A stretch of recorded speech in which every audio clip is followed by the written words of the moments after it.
अंधेरे में लंबी कविता मुक्तिबोध की 8 खंडों में विभाजित है। पिछले अध्ययन में खंड 1 की कविता का विश्लेषण विवेचन किया गया था और अब हमारे सामने अंधेरे में का दूसरा खंड है। दूसरे खंड में कवि स्वयं, मैं और वह के बीच चल रहे आत्मसंघर्ष की कथा को लेकर चलता है। यहां मैं जो विचारों में उलझा है, सोचता बहुत है, उसे वह जीवन की सच्चाइयों से रूबरू कराना चाहता है। उन बीहड़ प्रदेशों से परिचित कराना है जो जिंदगी की बीहड़ में सामने आते रहते हैं।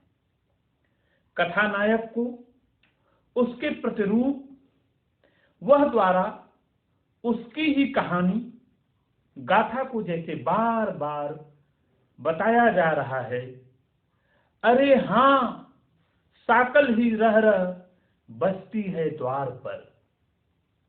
इस कथन से साफ है कि कोई है जो हमें हमारे संघर्ष को राह और रास्ता दिखा रहा है, हमें हमारे रास्ते को बता रहा है, पर हम हैं कि उसे सुनना ही नहीं चाहते। इसीलिए वह बार बार हमारे मन की साकल को खटखटाता रहता है। यह जो सामाजिक अंधियारा है वह इतना सघन है कि उससे पार पाने के लिए कोई एक रास्ता काफी नहीं है। इस संघर्ष के सत्य तक पहुंचने के लिए कवि स्वप्न कथा के सहारे मन और आत्मा के द्वार पर बार बार दस्तक देता रहता है। कभी तो आवाज सुनी जाएगी, सन्नाटे में, अंधेरे में हर आवाज सीधे आत्म पर दस्तक देती है। पर आदमी है कि चुनौतियों से, संघर्ष से भागता रहता है। जो बुला रहा है वह जैसे अपनी ही बात कह रहा हो। वह बार बार दिखता है, वह बाहर नहीं है बल्कि मेरा ही आभ्यंतर है, मुझी से मुझी को बता रहा है। इस तरह साकल ही रह रह बजती है द्वार पर। साकल का बजना एक भयावह डरावना बिंब का निर्माण करता है। वही आत्मसत्ता के जागरण की गाथा को भी सामने रखता है। यह आत्म तत्व के जागृत हो जाने की बात है।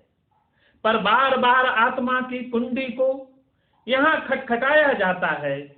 हम जो कुछ अपने संघर्ष के रास्ते पर सीखते हैं, जो कुछ करना चाहते हैं या जो पाना चाहते हैं, उसे ही तो वह बराबर बताने के लिए सामने आ रहा है।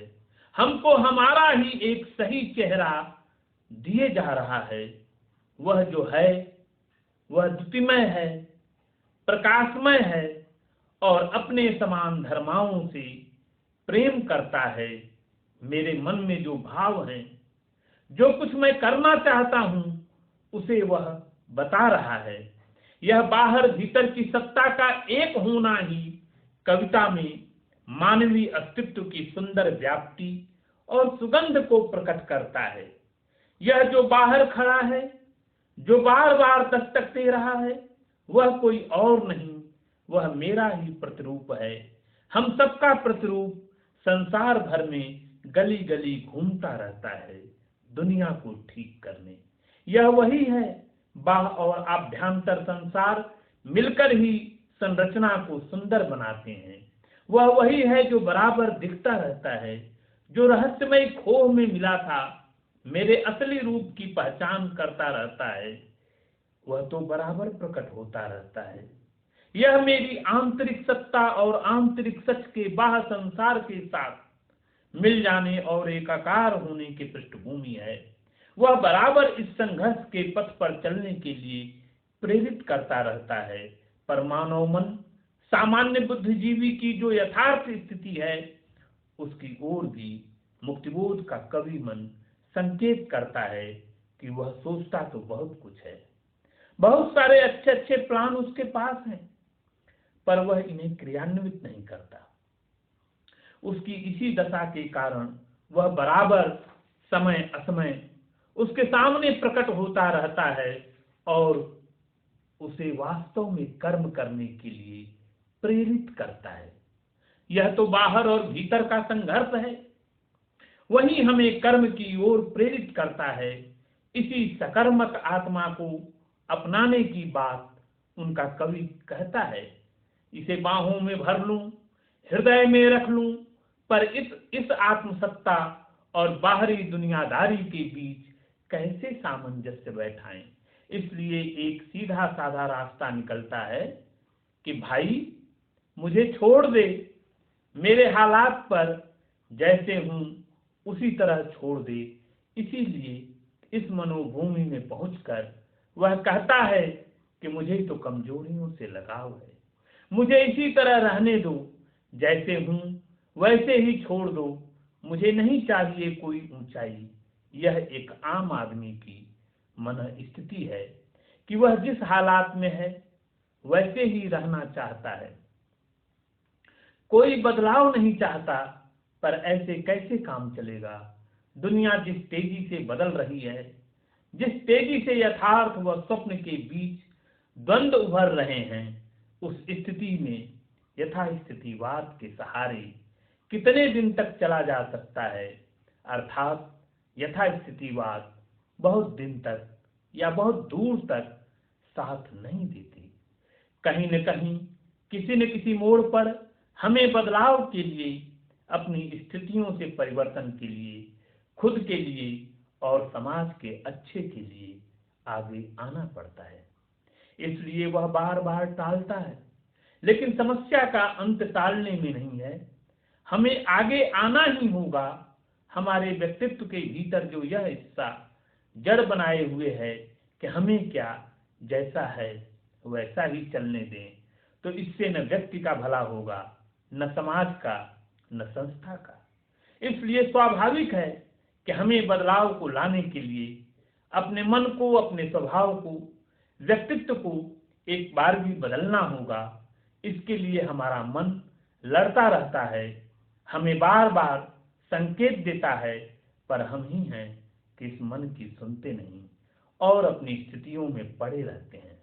इस पड़े रहने के हालात, सही शब्दों में कहें तो इस अंधेरे के लिए कोई और नहीं, हम खुद जिम्मेदार हैं। वह तो बार बार जाने कहां से कहां तक ले जाता है, पर हम उसे छोड़कर अपनी ही गुफाओं में बैठे होते हैं, अपनी गुफाओं के एक तरह से कैदी होते हैं। वह बदलता है हमारे व्यक्तित्व को, पर मैं साफ साफ कह देता हूं, अरे भाई मुझे नहीं चाहिए शिखरों की यात्रा, मुझे डर लगता है ऊंचाइयों से। यह हर उस आदमी के मन की स्थिति होती है जो करना तो बहुत कुछ चाहता है, सामने स्थितियां तो बहुत कुछ होती हैं करने के लिए, पर वह कुछ करता नहीं। यह इच्छा के कर्म रूप में न होने की स्थिति है। यह अपने आप में सामाजिक जड़ता, अंधकार और भयावह स्थितियों के लिए एक जिम्मेदार संरचना है। मुक्तिबोध का कवि मन इस मन को तोड़ने, बदलने का संघर्ष एक जटिल संरचना से गुजार कर अपनी कविताओं में करता है। मन की ये अवस्था होती है कि वह संघर्ष से भागते हुए जैसे हैं, जिस तरह की स्थितियों में हैं, बस उसी में रहना चाहता है। इसलिए वह कहता है कि वह जन वैसे ही आप चला जाएगा, आया था जैसे खड्डे के अंधेरे में मैं पड़ा रहूंगा, पीड़ाएं समेटे। मैं तो इसी तरह रह जाऊंगा, मुझसे कुछ नहीं होगा भाई। अरे भाई, इतना संघर्ष मैं नहीं सह सकता, मुझसे यह सब नहीं हो पाएगा। इस तरह सीधा साधा आदमी बचाव करता है, पर वह चाहता है कि सारा कुछ बदले, पर यह कैसे बदलेगा जब तक हमारे व्यक्तित्व में परिवर्तन नहीं होगा, जब तक हमारे सोचने के तरीके में बदलाव नहीं आएगा तब तक कुछ नहीं बदलेगा। इसलिए मुक्तिबोध का कवि मन और व्यक्ति मन लगातार एक दूसरे के आमने सामने संघर्ष करते रहते हैं। इस तरह यह कविता मन के बदलाव को, संघर्ष के लिए तैयार होते व्यक्ति मन को बनते दिखलाती है। क्या करूं, क्या नहीं करूं, मुझे बताओ, इस तम शून्य में तैरती है जगत समीक्षा। जो अंधेरा बन रहा है उसका कारण यही है कि हम अपनी अपनी व्यक्तिगत कंदराओं के बंदी हैं। हम उस बंदी घर से निकलना ही नहीं चाहते और इस प्रत्यक्ष अंध संरचना व अंधेरे के लिए दूसरों को जिम्मेदार ठहराकर अपने कर्तव्य की इतिश्री समझ लेते हैं। ऐसे काम नहीं चलेगा। जो आत्मसत्ता रूप है लगातार मैं को बदलने का संकेत देता है, संसार की समीक्षा कर बतलाता रहता है, पर उसकी समीक्षा को कौन सुनता है।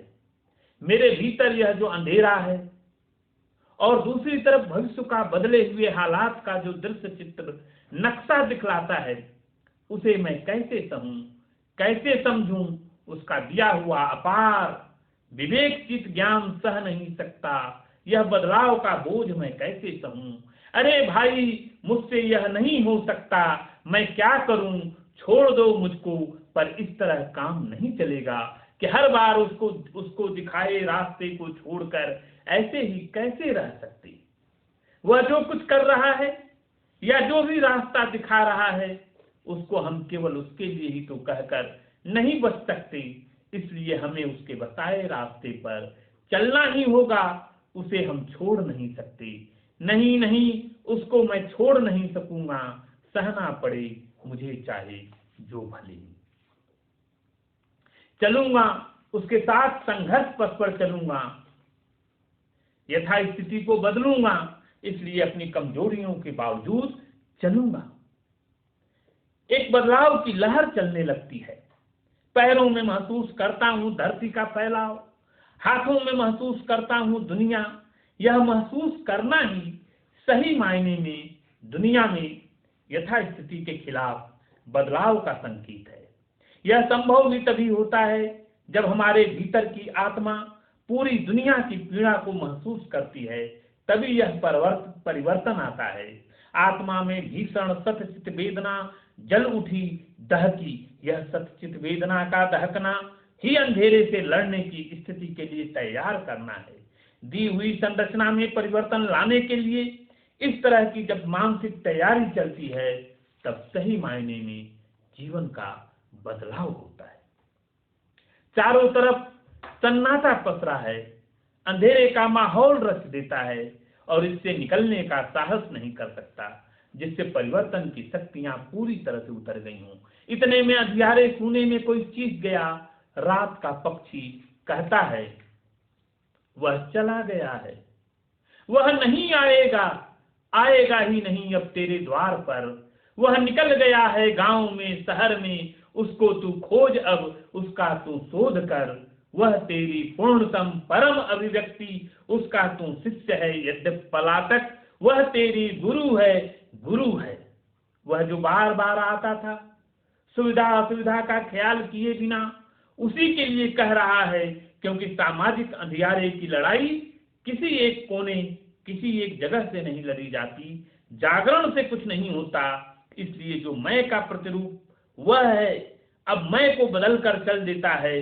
नगर गांव शहर शहर गली गली, जब सब अपने आप को अपनी आत्मा के कैद से निकलकर उजाले के वृत्त में आएंगे तो उन्हें सामने से एक दुनिया दिखलाई देगी जिसमें वे रहना चाहते थे, पर दुनिया कभी उनके पास नहीं थी। उस दुनिया के केवल सपने देखा करते थे कि कभी कभी विचारों में वह दुनिया आ जाती। विचारों की इस दुनिया को वास्तविक दुनिया में बदलने के लिए जिस तरह मैं की साकल बजा बजा कर मैं को जगाया गया है, वैसे ही सबको जगाना होगा। इसलिए हर गली, हर सड़क, हर चौराहे पर, हर नगर शहर वह जाता है, उसे तू पहचान, तू समझ, उसका तू शोध कर, तभी अपने अंदर के अंधेरे को जला पाएगा, खत्म कर पाएगा। वास्तविक दुनिया में तभी उजाला आएगा वह तुमको जगाने वाला तेरी गुरु है। गुरु है, गुरु ही संसार का ज्ञान देता है। इसे छोड़ मत, इसके साथ लग जा। दुनिया का वास्तविक संसार का अंधेरा छपेगा। एक नया दौर इस अंधेरे से निकल कर आएगा। एक नया दौर इस अंधेरे से निकल कर आएगा। इस बात की ओर कविता का संकेत साफ साफ है। कल पुनः तीसरे खंड को देखेंगे। तब तक के लिए